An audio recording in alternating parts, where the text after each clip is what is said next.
আসসালামু আলাইকুম বন্ধুরা। আর প্রত্যেকে হোয়াটসঅ্যাপ ব্যবহার করি।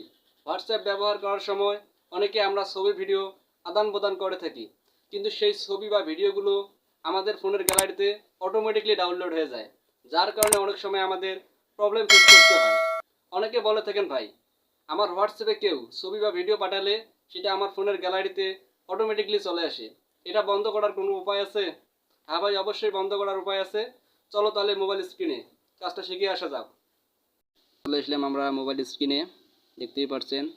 এখান থেকে আমরা হোয়াটসঅ্যাপটা ওপেন করে নেব। ফাইনালি আমরা হোয়াটসঅ্যাপটা ওপেন করলাম।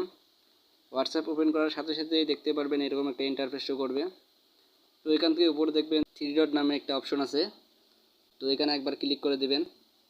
এখানে ক্লিক করার সাথে সাথে দেখতে পারবেন অনেকগুলো অপশন শো করতেছে। এখান থেকে সেটিংস নামে একটা অপশন আছে, এবার এই সেটিংসে একবার ট্যাপ করবেন। সেটিং অপশনে ট্যাপ করার সাথে সাথে এরকম ইন্টারফেসে নিয়ে আসবে। এখান থেকে দেখতে পারবেন চ্যাট নামে একটা অপশন আছে, এই চ্যাট অপশনে একবার ক্লিক করে দেবেন। এই চ্যাট অপশনে ক্লিক করার পর দেখতে পাবেন এরকম একটা ইন্টারফেস শো করবে। এখান থেকে দেখতে পারবেন মিডিয়া নামে একটা অপশন আছে, এটা আপনার এরকম অন করা থাকবে।